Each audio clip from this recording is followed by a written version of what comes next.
Olá a todos, bem-vindos de volta ao meu canal para mais um Mistério com Molly Westbrook. Se você é novo por aqui, se nunca viu meu rosto na sua tela antes, oi, meu nome é Molly Westbrook e eu posto vídeos de crimes reais como este toda semana. Então, se você acha que é algo que pode te interessar, por favor, se inscreva e não se esqueça de ativar o sininho de notificações para que o YouTube te avise sempre que eu postar um vídeo novo. Nesta semana, vamos falar sobre o caso solucionado de Kenya Monhai. Ela era uma jovem que saiu para se divertir com amigos em uma noite de 2011 e nunca voltou para casa. Quando Kenya desapareceu, sua família agiu imediatamente para tentar encontrá-la. E é claro, eles estavam desesperadamente esperando encontrá-la viva e bem. Porém, com o passar das semanas e meses, isso parecia cada vez menos provável. E, à medida que a investigação sobre o caso dela continuava, havia uma pessoa de interesse em particular que parecia se destacar das outras, que parecia levantar mais suspeitas. Essa pessoa, a princípio, parecia ser apenas uma boa samaritana no caso, porém, à medida que mais evidências foram encontradas, a polícia descobriu que, na verdade, ela era exatamente o oposto. Antes de prosseguir, ouça atentamente o próximo conteúdo. Este vídeo trata do assassinato de uma jovem e envolve temas pesados, como violência contra a mulher, estupro, abuso sexual e violência doméstica. Recomenda-se discrição ao público. Então, para o caso desta semana, vamos voltar para a primavera de 2011, na cidade de Denver, que fica no estado do Colorado, nos Estados Unidos, e esta é Kenya Monge. Ela tinha 19 anos quando isso aconteceu. Ela nasceu em 26 de janeiro de 1992 e era originalmente de Honduras, na América Central. Ela nasceu lá, sua mãe, Maria, tinha só 15 anos quando teve Kenya e, pelo que percebi, o pai biológico nunca esteve realmente presente. Não consegui encontrar o nome dele em lugar nenhum na internet. Acho que ele não teve muito envolvimento com a filha e, você sabe, ser mãe solteira, uma mãe solteira muito jovem, foi difícil para Maria. Ela ainda era praticamente uma criança e, de acordo com fontes online, a mãe de Maria, ou seja, a avó de Kenya, meio que assumiu as rédeas durante os primeiros anos de infância de Kenya. Ela meio que criou Kenya sozinha. Acho que Maria sentiu que isso era o melhor para sua filha enquanto ela colocava a própria vida nos trilhos. Maria acabou se mudando para os Estados Unidos, acho que para o Colorado, e foi lá que ela conheceu o homem que se tornaria seu marido, um homem chamado Antônio Lee, que era mais conhecido como Tony Lee. Eles se apaixonaram, se casaram e tiveram 2 filhos juntos. Eles tiveram uma filha chamada Kimberly e um filho chamado Antônio. Ele era, obviamente, Antônio Júnior. E aos 12 anos de idade, em 2004, a filha mais velha de Maria, Kenya, se mudou para o Colorado para morar com a mãe, os irmãos e, claro, o padrasto, Tony. Bem, eu digo padrasto, mas na verdade Tony era simplesmente o pai dela. Kenya e Tony desenvolveram um vínculo muito especial. Eles se tornaram incrivelmente próximos e então Kenya perguntou para Tony: "Sabe, eu preciso te chamar de padrasto? Porque não é assim que eu te vejo. Você parece meu pai."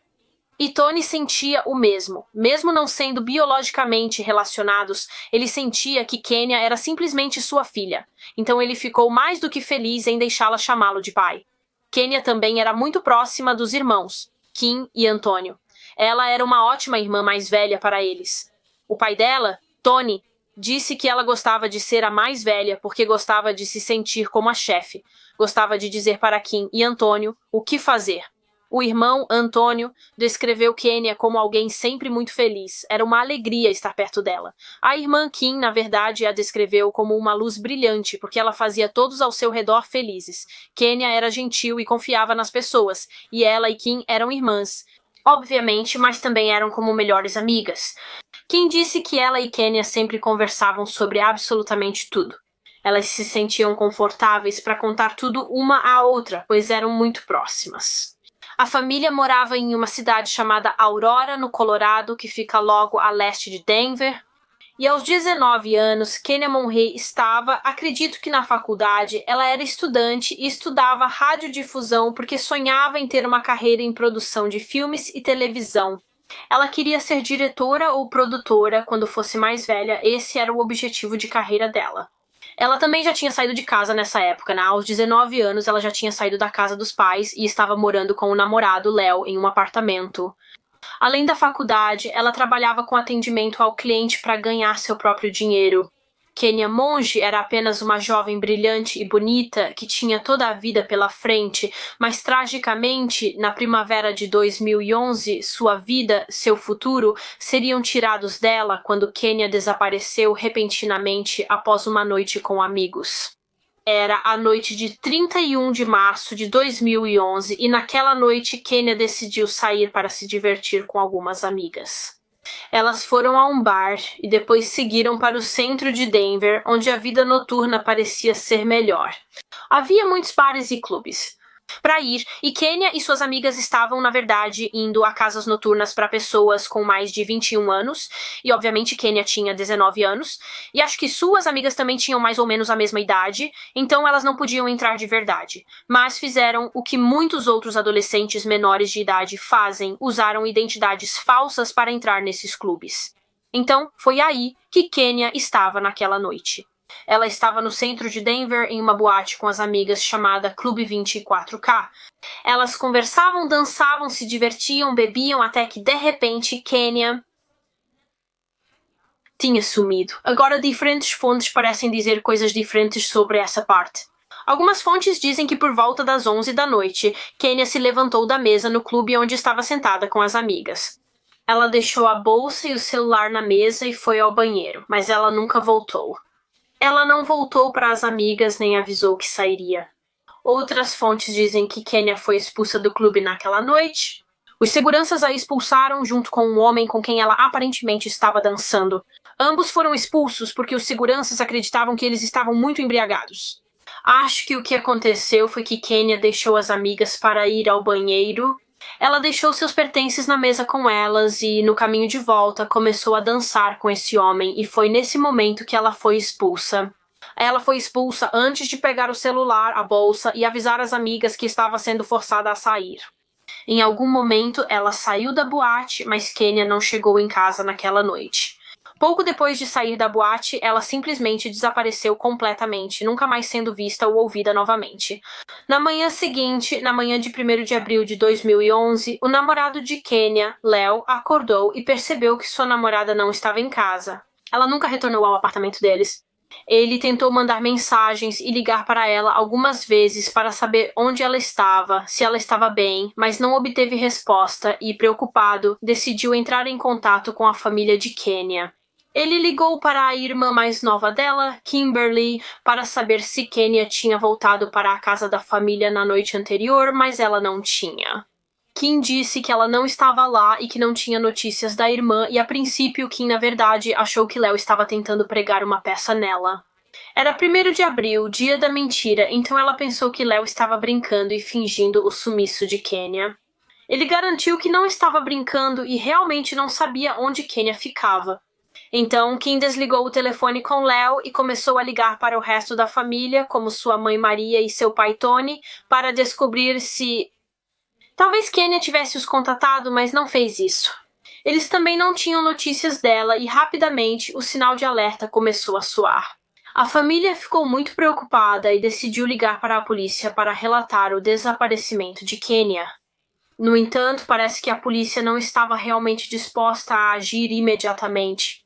Eles basicamente disseram para a família que Kenya tem 19 anos, tecnicamente é uma adulta, então o caso dela não é prioridade e acreditavam que ela apareceria eventualmente.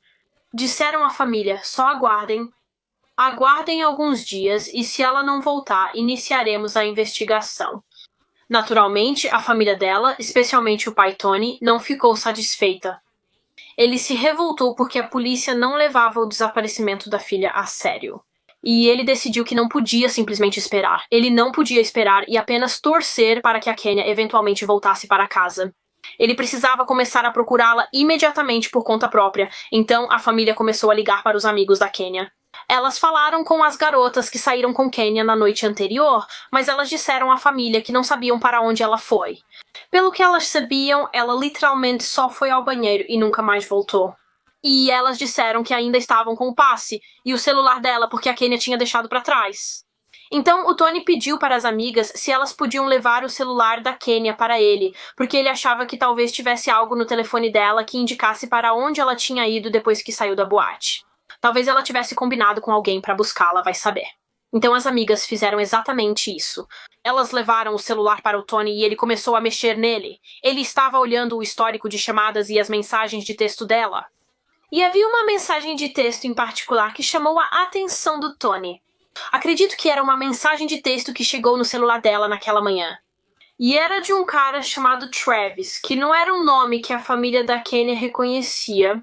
Eles não conheciam nenhum Travis. A mensagem dizia: "Oi, aqui é o Travis, o cara da carona ontem à noite, van branca esquisita.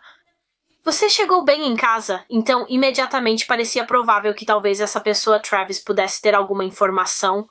A mensagem dele dizia que deu carona pra Kenya, mas pra onde exatamente?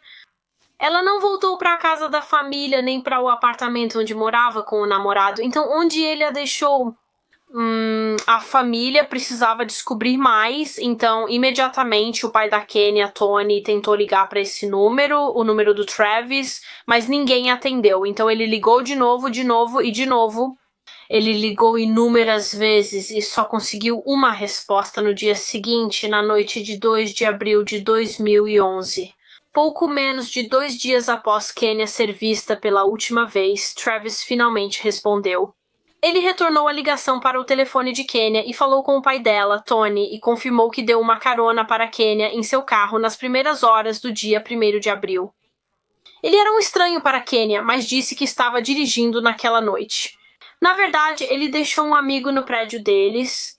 Chamava-se edifício de apartamentos Lofts, no centro de Denver. Ele disse que viu a Kenya do lado de fora desse prédio de apartamentos. Ele disse que ela estava meio cambaleando, parecia que ela estava bêbada e conversando com um homem em situação de rua. Então ele decidiu perguntar se estava tudo bem com ela, se ela precisava de uma carona para algum lugar.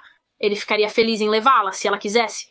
E ela disse que sim, que precisava voltar para os amigos com quem estava no clube mais cedo naquela noite, porque eles estavam com os pertences dela. Travis contou que, ao entrar no carro dele, Kenya usou seu celular para ligar para o próprio número, esperando que amigos atendessem, já que estavam com o telefone dela. Como não atenderam, Kenya pediu a Travis para levá-la ao clube, pois talvez seus amigos ainda estivessem lá. Quando chegaram ao clube e viram que estava fechado, Kenya pediu para ele levá-la de volta ao apartamento dela. Então ele começou a dirigir para lá e Travis disse que durante o trajeto, Kenya começou a dizer que queria um cigarro, mas ele não fumava. Ele não tinha nenhum cigarro com ele, então parou em um posto de gasolina próximo para que ela pudesse entrar na loja e comprar alguns, embora tenha descoberto que o posto de gasolina também estava fechado quando eles chegaram. No entanto, depois que eles pararam no posto de gasolina, Travis afirmou que Kenya começou a conversar com um homem, um estranho que estava por perto. Ele se apresentou como Dan e Dan aparentemente estava fumando e deu um cigarro para Kenya. Travis disse que eles começaram a conversar em espanhol, e Kenya parecia querer ficar lá com ele, então Travis voltou para o seu veículo e foi embora. Ele simplesmente deixou Kenya lá no posto de gasolina e voltou para casa, e essa foi a última vez que ele a viu. Então esse foi o relato de Travis daquela noite. E Travis realmente disse para Tony ao telefone: "Olha, eu posso dirigir e te encontrar no posto de gasolina agora se você quiser passar por aquela noite mais uma vez." E Tony disse que sim, ele estava disposto a fazer qualquer coisa para tentar obter respostas sobre onde sua filha estava, mas também Tony queria ir encontrar Travis porque ele tinha suas dúvidas sobre a história de Travis. Ele estava bastante desconfiado dele, porque ele era um estranho para Kenya, então Tony não sabia que tipo de pessoa ele era, e além disso, parecia que ele tinha sido a última pessoa a ver Kenya naquela noite. Então, ele realmente só ofereceu uma carona para casa como um gesto de gentileza, ou essa história era uma mentira? Será que ele tinha intenções mais sinistras? Teve algo a ver com o sumiço de Kenya? Na verdade, Tony saiu de casa armado naquela noite. Ele levou sua arma com ele para encontrar Travis, caso Travis fosse uma pessoa perigosa. Caso ele pudesse ser responsável pelo que quer que tivesse acontecido com Kenya, sua esposa Maria tentou impedi-lo de levar a arma e ir encontrar Travis, mas Tony estava decidido a ir. Compreensivelmente, ele não estava com a cabeça no lugar, não estava pensando direito, porque seu único foco era encontrar sua filha e trazê-la para casa, e ele estava disposta a fazer isso e conseguir respostas por todos os meios necessários. Então ele saiu de casa e foi até o posto de gasolina e como sua esposa Maria estava muito preocupada com ele, ela ligou para a polícia e pediu que, por favor, encontrassem seu marido lá porque ele estava armado e ela estava com medo do que poderia acontecer. A polícia foi direto ao posto de gasolina e chegou antes de Antônio explicando o motivo da presença. Eles falaram com Antônio e brevemente com Travis, que já estava no posto de gasolina. O nome completo dele era Travis Forbes, acho que não tinha dito isso ainda. Mas sim, ele se chamava Travis Forbes e tinha 31 anos. Os policiais conversaram com ele. Eles pegaram um depoimento inicial e deram uma olhada rápida no veículo dele. Ele tinha uma van branca, mas não acharam nada em comum. E então, depois disso, os policiais perguntaram a Travis se ele estava disposto a conversar rapidamente com o pai da Kenya, Tony, porque Tony estava ansioso para falar com ele. Travis concordou, afinal foi por isso que veio. Depois Tony e Travis conversaram. Travis contou a ele a mesma história que já havia contado antes, sobre como ele pegou Kenya naquela noite e depois a deixou no posto de gasolina com aquele cara, Dan. E ele realmente pediu desculpas ao Tony. Ele disse que, olhando para trás, se sentia mal por ter deixado Kenya com Dan, porque talvez fosse esse Dan o responsável pelo desaparecimento dela. Naquele momento, ele não considerou se Dan era perigoso. Ele só pensou que Kenya ficaria bem e por isso foi embora. Então, Travis realmente não tinha as respostas que Tony e a família buscavam, e a procura por Kenya continuou. Os amigos dela fizeram cartazes de desaparecida com seu rosto e os espalharam pela região, esperando que alguém a visse e informasse sua localização. E cerca de 4 dias depois do seu desaparecimento, foi quando a investigação policial sobre o sumiço dela realmente começou. Finalmente, a polícia realmente ia começar a própria busca por ela. Na verdade, acredito que até o FBI se envolveu no caso nesse momento e eles começaram a investigar mais as pessoas da vida da Kenya, tentando determinar se alguém que ela conhecia pessoalmente poderia ter tido envolvimento no que quer que tenha acontecido com ela. Claro que uma das primeiras pessoas que eles investigaram foi o namorado dela, Léo. Ele foi suspeito no início desse caso porque era o parceiro dela, e em muitos casos de desaparecimento e assassinato, o autor do crime era o parceiro da vítima. E aparentemente Léo e Kenya também não tinham exatamente o melhor relacionamento. Pelo que entendi, podia ser bastante tóxico às vezes.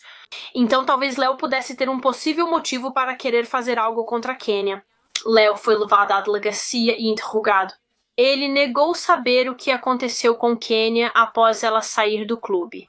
Analisaram seu telefone e viram que ele ligou e mandou mensagens para ela na noite do desaparecimento, perguntando onde ela estava, quando voltaria e se estava bem. Os detetives não encontraram provas de que ele mentia, então o namorado foi praticamente descartado da investigação. Agora, como parte da investigação, algo que os detetives começaram a tentar fazer foi obter qualquer filmagem de câmeras de segurança de Kenya daquela noite. Alguma câmera na área a flagrou porque isso poderia dar a eles uma indicação de para onde ela poderia ter ido. Eles queriam rastrear os últimos passos dela.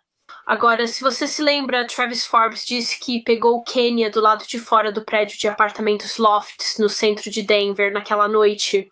Então eles decidiram dar uma olhada nas imagens da câmera de segurança do prédio e, de fato, ela foi vista nelas. Pouco depois das 2 da manhã do dia 1º de abril, Kenya foi flagrada entrando no prédio de apartamentos com um homem não identificado. Quem era esse homem e por que Kenya estava com ele naquela noite? Ele teve ligação com seu desaparecimento? Foi determinado no final das contas que esse homem morava no prédio de apartamentos. A polícia o identificou como Chad Davis.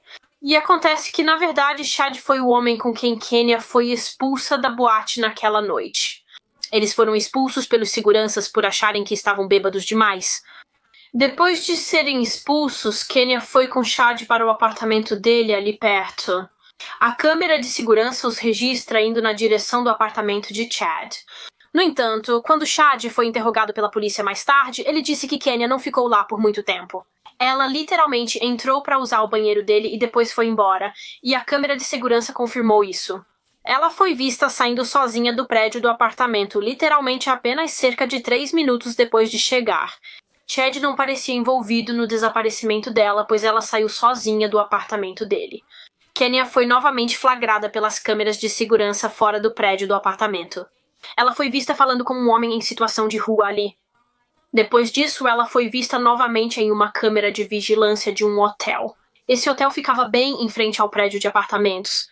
Ela entrou no hotel, usou o banheiro, saiu, atravessou a rua e voltou ao prédio de apartamentos perdido, onde foi vista de novo conversando com um morador de rua, por volta das 2h35 da manhã. Segundo a versão dos fatos de Travis Forbes, foi nesse momento que ele parou em frente ao prédio de apartamentos depois de ter deixado um amigo e viu Kenya oferecendo-lhe uma carona que ela aceitou. Tudo parece levar de volta a Travis Forbes. Ele ainda parecia ter sido a última pessoa a vê-la naquela noite, então foi levado à delegacia para prestar um depoimento completo. Ele contou à polícia o que aconteceu, o que já havia contado ao pai da Kenya, Tony. Ele disse que deixou a Kenya no posto de gasolina e que depois disso apenas foi para casa e sua namorada confirmou isso. A polícia também conversou com Carrie, namorada de Travis, que confirmou que ele chegou em casa no horário informado após sair do posto de gasolina naquela noite. Travis também deu uma descrição do Dan. Dan era o cara com quem ele saiu com a Kenya naquela noite no posto de gasolina. Ele foi quem deu um cigarro para a Kenya e conversou com ela. Ele disse que Dan era jovem, era asiático e falava espanhol. Então agora a polícia tinha a tarefa de tentar encontrar esse Dan, caso ele fosse responsável pelo desaparecimento da Kenya. Então, a descrição de Dan fornecida por Travis foi divulgada ao público e à mídia, obviamente na esperança de que alguém soubesse quem ele era e viesse a público com seu nome completo.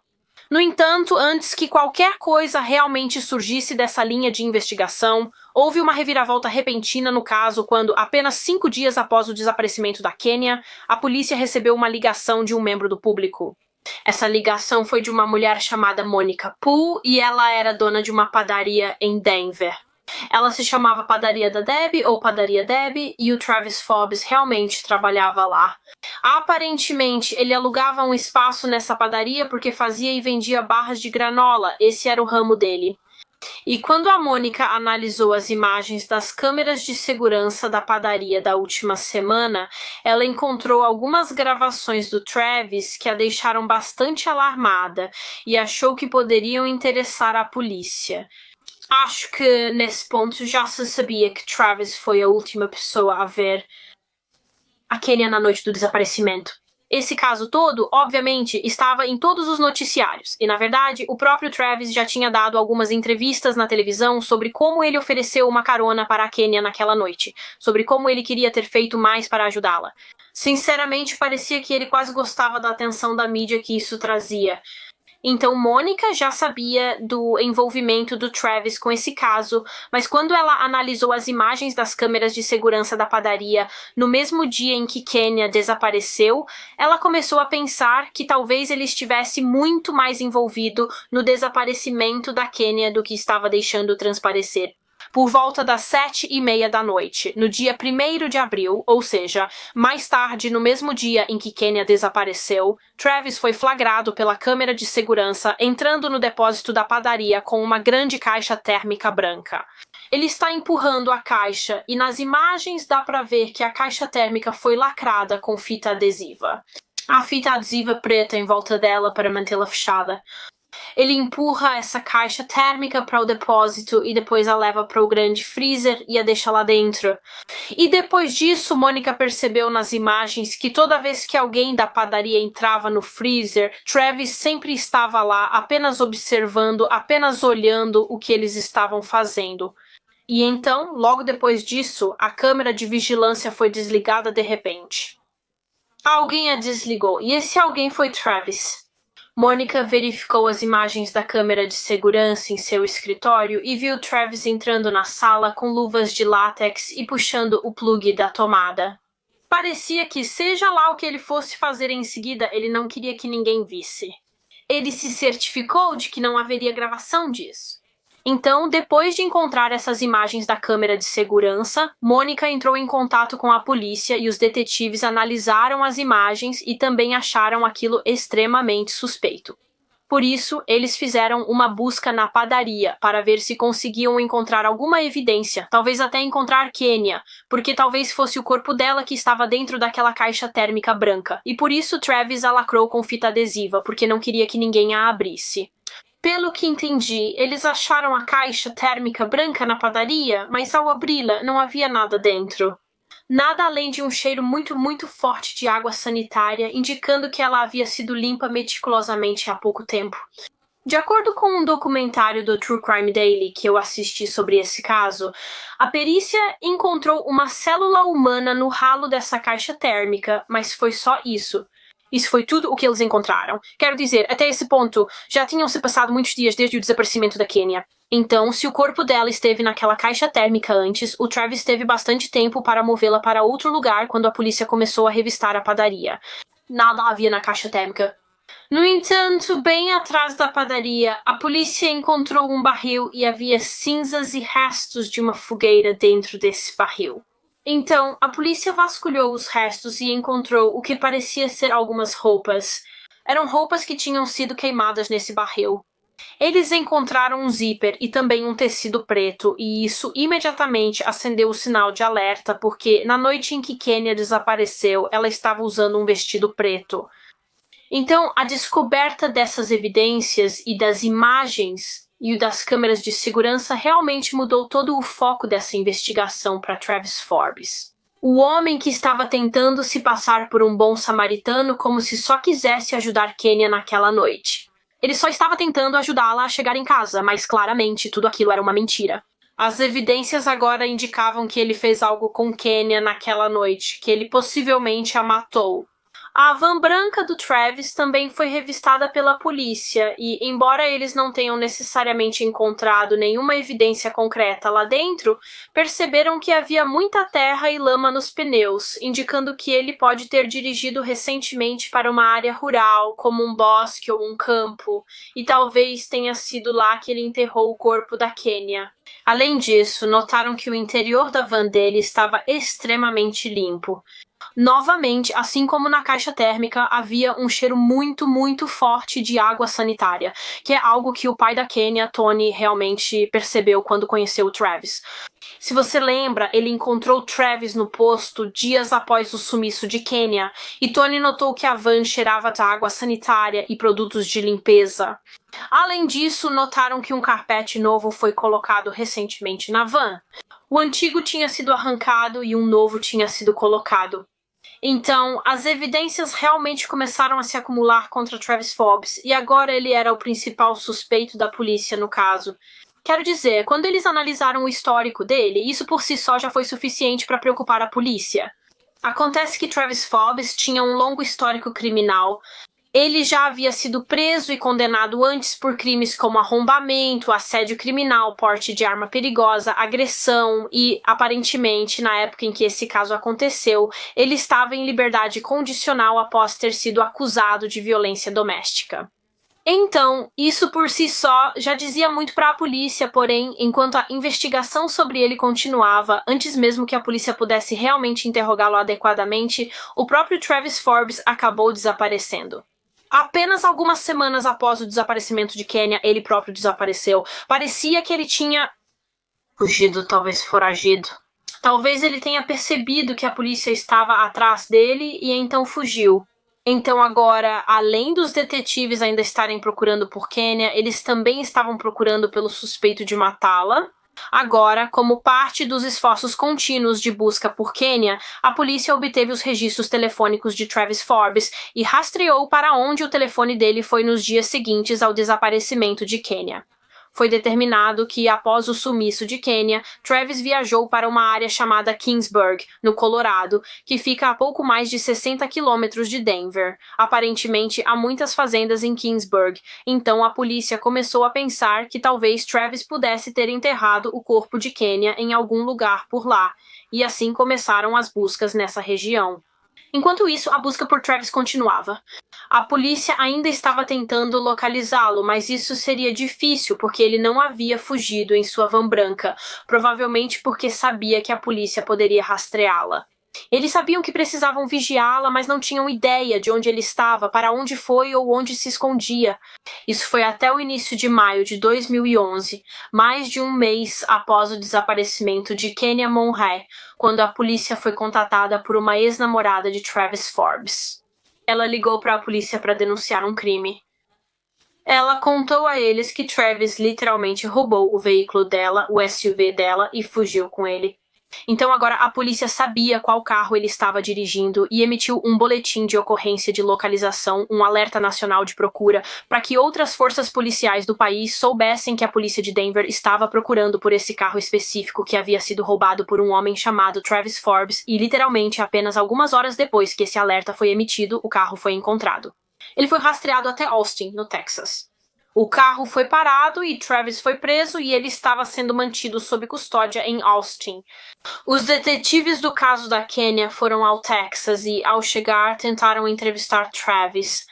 No entanto, ele não disse nada e pediu um advogado, o que, é claro, lhe foi concedido. Ele tem direito de pedir um advogado. No entanto, os detetives conseguiram um mandado para coletar o DNA dele. Ele tinha obrigação legal de fornecer uma amostra de DNA. O DNA dele foi coletado, ele foi acusado de roubo de carro e extraditado para o condado de Jefferson, no Colorado, onde ficaria detido. E tenho certeza de que isso deve ter sido um alívio para os detetives, pelo menos enquanto continuavam montando o caso contra ele e continuavam a busca por Kenya, eles tinham a tranquilidade de saber que esse homem potencialmente muito, muito perigoso estava fora das ruas. Embora, infelizmente, isso não tenha durado muito, porque, veja, apenas um mês depois disso, no final de junho de 2011, a ex-namorada de Travis, aquela de quem ele roubou o SUV para dirigir até o Texas, decidiu retirar a acusação de roubo de carro contra ele por algum motivo. Então agora a polícia não podia mais mantê-lo preso. Ele teve que ser solto da cadeia. Eles não tinham provas suficientes para acusá-lo de nada relacionado ao caso da Kenya, porque ainda não faziam ideia de onde ela estava. Eles nem sabiam se ela estava morta ou ainda viva em algum lugar por aí. Então sim, ele foi solto, e pouco depois de sua libertação, houve um grande e trágico acontecimento nesse caso, quando uma jovem foi brutalmente atacada e deixada para morrer, e parecia que o caso dela poderia estar possivelmente ligado a ao caso da Kenya. Era 4 de julho de 2011 e naquela noite, uma mulher de 30 anos chamada Lydia Tillman estava comemorando o feriado. Ela foi a uma celebração de fogos de artifício no centro de Fort Collins, no Colorado. Fort Collins está a mais de 1 hora de Denver de carro. Então Lydia foi a esse show de fogos de artifício. Ela se divertiu muito e depois, naquela noite, começou a voltar para casa sozinha. Ela estava voltando para o seu apartamento, mas o que ela não sabia naquele momento era que um homem, um estranho, estava observando ela. Ela estava sendo seguida até o seu endereço e quando chegou ao seu apartamento, acho que literalmente enquanto abria a porta, esse estranho apareceu atrás dela. Ele empurrou Lydia para dentro do apartamento. Entrou atrás dela e fechou a porta. Ela agora estava presa por esse homem. Ele então procedeu a estuprar. Lydia tentava lutar contra ele. Ela estava tentando revidar, mas ele conseguiu dominá-la, e para tentar impedi-la de lutar, o homem começou literalmente a espancá-la. Ele simplesmente começou a socar a cabeça dela repetidamente, até o ponto em que o maxilar dela ficou completamente destruído. Algumas fontes afirmam que ele também estrangulou Lydia e então pegou um pouco de água sanitária. Ele derramou água sanitária nela e por todo o apartamento, depois acendeu um fósforo e deixou o lugar pegar fogo, fugindo em seguida. Ele deixou Lydia lá dentro para morrer, mas felizmente, por um milagre, ela não morreu. Apesar da gravidade dos ferimentos, Lydia conseguiu se levantar e sair do apartamento. Ela realmente pulou de uma janela do 2º andar e, ao fazer isso, quebrou os 2 tornozelos. Acho que, enquanto a polícia e os paramédicos chegavam ao local, Lydia sofreu um derrame. Ela foi levada às pressas para o hospital, onde entrou em coma e ficou nesse coma por semanas, lutando pela vida. Isso foi um ataque tão brutal e violento do qual ela foi vítima, mas enquanto estava em coma, obviamente a polícia começou a tentar resolver esse crime, tentando descobrir quem fez isso com ela. E debaixo das unhas de Lydia, eles conseguiram detectar vestígios do DNA do agressor, de quando ela tentou se defender dele. A evidência de DNA foi coletada e enviada ao laboratório para análise. Agora, onde o ataque a Lydia pode estar ligado ao caso de Kenya Monhay é que os detetives que trabalhavam no caso de Lydia souberam que os detetives de Denver que investigavam o caso de Kenya estavam vigiando o principal suspeito do desaparecimento dela, Travis Forbes, após sua libertação da prisão pouco antes do ataque a Lydia. Se você se lembra, ele foi solto no final de junho de 2011, depois que a acusação de roubo de carro foi retirada. E depois que ele foi solto, a polícia o colocou sob vigilância por alguns dias, só para monitorá-lo, ver para onde ele ia depois da libertação. E acontece que ele foi para Fort Collins, no Colorado, onde alguns parentes dele moravam. Ele decidiu ficar com eles, então ele estava em Fort Collins. Ele estava na área onde Lydia Tillman morava e foi atacada. Os detetives do caso Lydia ouviram sobre isso e souberam que ele estava na área. Eles souberam que ele era suspeito do desaparecimento de outra jovem. Então começaram a pensar que talvez ele pudesse ter sido o agressor de Lydia. Talvez Travis Forbes tenha sido o estuprador. Ela tentou matá-la naquela noite. Sim, eles contataram os detetives de Denver que investigavam o caso da Kenya e disseram: achamos que esses dois casos podem estar ligados. E lembre-se, os detetives de Denver tinham o DNA do Travis. Eles conseguiram obter amostras de DNA dele quando ele foi preso em Austin, no Texas, e os detetives de Fort Collins tinham o DNA do agressor da Lydia. Não, o DNA do Travis foi enviado para o laboratório para ser comparado com o DNA encontrado debaixo das unhas da Lydia. Enquanto isso, enquanto eles aguardavam os resultados, Travis Forbes foi colocado sob vigilância novamente. Nesse momento, ele ainda estava hospedado em Fort Collins, e o mais assustador é que, certa noite, enquanto policiais à paisana o observavam, eles notaram que ele estava andando por uma rua muito próxima a essa jovem mulher. Parecia que ele estava seguindo ela. Eventualmente, ele começou a conversar com essa mulher, e eles estavam andando lado a lado, e claro, os policiais ficaram muito preocupados com isso. Eles não podiam deixá-lo sair com essa mulher, porque ninguém sabia suas intenções. Então, uma policial decidiu intervir e tentou separá-los, tentando fazer com que essa mulher continuasse andando sozinha enquanto a policial falava com Travis. Enquanto conversavam, perguntaram a Travis seu nome. No entanto, ele não disse Travis Forbes, ele deu um nome falso. Aparentemente, ele disse que seu nome era Travis Kennedy. Eventualmente, o policial deixou Travis ir embora. Como eu disse, eles só queriam intervir momentaneamente para que pudessem, de forma sutil, afastar essa mulher dele. No entanto, ao sair, quando o liberaram e a equipe de vigilância seguiu observando ele, simplesmente começou a fazer isso de novo. Eles viram Travis seguindo outra jovem e decidiram então, ok, precisamos tirá-lo das ruas. Este é um homem suspeito de ser responsável pelo desaparecimento de uma jovem e pela tentativa de assassinato de outra. Eles não podem correr riscos com ele, eles não podem arriscar que ele ataque outra pessoa. E então eles decidiram prender Travis naquela mesma noite por fornecer informações falsas, ou seja, dar àquele policial um nome falso em vez do seu nome verdadeiro. E pouco depois de ele ser preso e levado de volta para a cadeia, os detetives receberam uma resposta do laboratório de ciência. Foram informados de que o DNA encontrado debaixo das unhas de Lydia era realmente uma correspondência exata com Travis Forbes, confirmando que a polícia estava certa. Ele foi o agressor dela.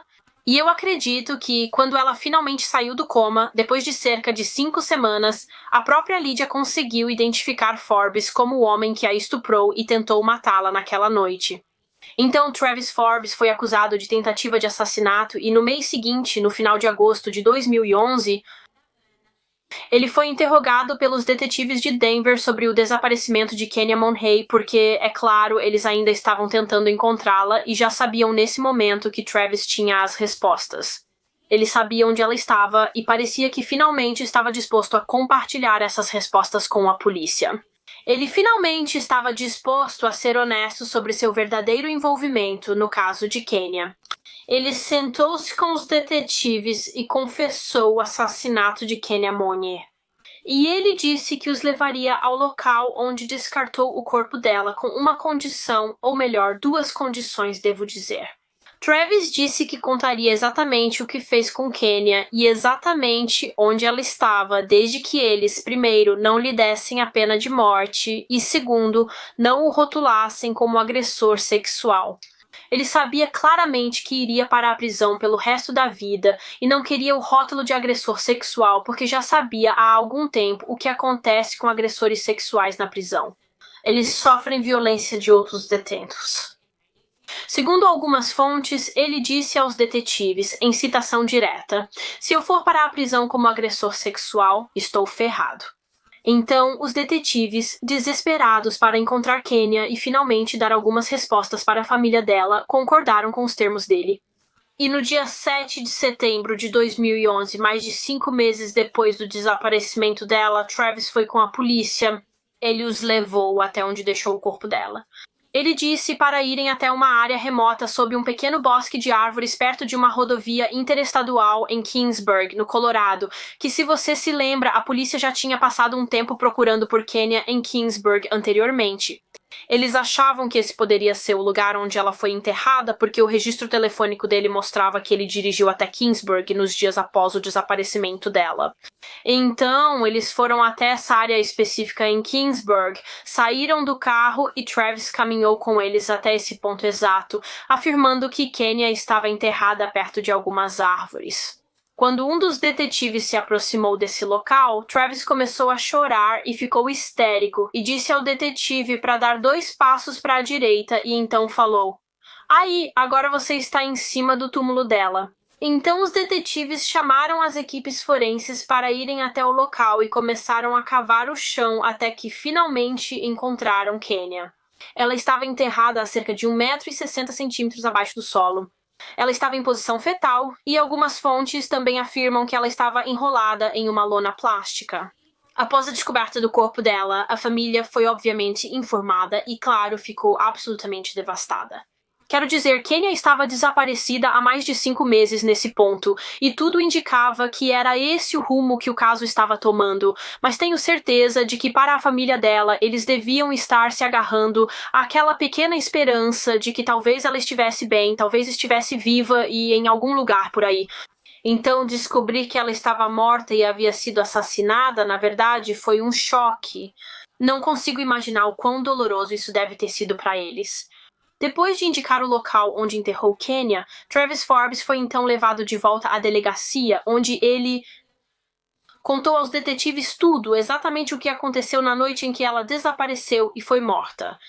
Então Travis disse que naquela noite, obviamente nas primeiras horas da manhã do dia 1º de abril de 2011, ele encontrou Kenya na beira da estrada, do lado de fora do prédio de apartamentos Loft, como ele havia afirmado originalmente. Ele parou fora do prédio e viu Kenya bêbada conversando com um homem em situação de rua, então ofereceu uma carona em sua van. Acho que ele disse que essa era sua intenção inicial. Ele não ofereceu uma carona com a minha intenção de matá-la, ele realmente só ia levá-la para casa. Mas, quero dizer, quem sabe se isso era realmente verdade ou não. Ele poderia simplesmente estar mentindo sobre isso. De qualquer forma, Kenya aceitou essa carona. Ela entrou na van de Travis e ele disse que durante o trajeto percebeu que Kenya havia desmaiado. Ela tinha adormecido e então ele viu isso como uma oportunidade para estuprá-la em seu carro. Ele encostou o carro, subiu em cima de Kenya e começou a estuprá-la. Ele contou que enquanto fazia isso, ela acordou e entrou em pânico, ficando com medo. Então ela começou a tentar empurrar Travis para longe dela. Ela estava tentando lutar contra ele. E então, para impedi-la, ele colocou as mãos ao redor do pescoço dela e começou a estrangulá-la. E ele estrangulou Kenya até que ela estivesse morta. Após a morte dela, Travis disse que colocou o corpo de Kenya na grande caixa térmica branca que ele mantinha na traseira da van. Ele colocou ela na caixa térmica, lacrou a caixa com fita adesiva e então levou para a padaria onde trabalhava e, como sabemos, ele foi flagrado pelas câmeras de segurança levando a caixa térmica para o freezer industrial. Acho que ele colocou ela lá para ganhar um tempo enquanto decidia o que fazer em seguida. Depois de colocá-la no freezer, ele obviamente desligou a câmera de segurança para que o que ele fizesse em seguida não fosse registrado. Ele disse que, depois de desligar a câmera, tirou o corpo da Kenya do freezer, tirou toda a roupa dela e queimou tudo no barril que a polícia encontrou depois. Ele disse que fez isso para se livrar das evidências. Depois disso, Travis disse que limpou o corpo da Kenya com água sanitária, novamente para se livrar de qualquer evidência, provavelmente para eliminar o DNA dele do corpo dela. Depois de limpá-la, ele colocou o corpo dela de volta na van e depois dirigiu até aquela área rural em Kingsburg, onde cavou uma cova e a enterrou. E então começou a tentativa de encobrir tudo. Ele limpou a caixa térmica com água sanitária, limpou a van com água sanitária, arrancou o carpete e colocou um novo. Ele mandou uma mensagem falsa para o celular da Kenya, perguntando se ela chegou bem, tentando encobrir seus rastros. Ele inventou aquela história falsa sobre ter deixado a Kenya naquele posto de gasolina com um homem chamado Dan, um homem que claramente não existia. Travis inventou esse homem e só queria que acreditassem nisso. Ele tentou desesperadamente se safar disso, mas felizmente não conseguiu, e depois da sua confissão foi acusado de homicídio em primeiro grau. Sua namorada, Carrie, também foi acusada em relação a esse caso. Se você se lembra do início do vídeo, ela basicamente forneceu um álibi para Travis. Ela confirmou a história inicial dele de que ele voltou para casa depois de deixar a Kenya no posto de gasolina. Ela confirmou que ele voltou para casa no horário que ele disse, o que era uma mentira. Ela mentiu por ele. Eu não sei se ela realmente sabia o que ele fez naquela noite, se ele confessou para ela, mas de qualquer forma ela deu um álibi falso para ele. E então ela foi acusada e condenada por perjúrio, tentativa de influenciar um funcionário público e falsa comunicação às autoridades. Ela foi condenada a 60 dias de prisão e 4 anos de liberdade condicional supervisionada. E quando ela saiu da prisão, foi obrigada a buscar aconselhamento em saúde mental e também a cumprir 2.000 horas de serviço comunitário. Travis, por outro lado, foi sentenciado à prisão perpétua sem possibilidade de liberdade condicional pelo que fez com Kenya Monhai. Ele também se declarou culpado pela tentativa de assassinato de Lydia Tillman e por isso recebeu mais 48 anos, então ele nunca vai ser livre novamente, graças a Deus. Como mencionei anteriormente, Lydia ficou em coma por várias semanas após o ataque. Ela estava em um estado tão grave que os médicos nem esperavam que ela sobrevivesse, mas felizmente ela sobreviveu. Infelizmente, ela ficou com algumas sequelas no cérebro e na garganta, o que tornou mais difícil para ela falar. Mas pelo que posso perceber, ela nunca deixou que isso a impedisse. De acordo com fontes, em até 2 anos após o ataque, ela se esforçou para voltar a trabalhar. Ela conseguiu um emprego de meio período e depois começou a viajar. Ela começou a estudar yoga e se tornou instrutora de yoga em tempo integral.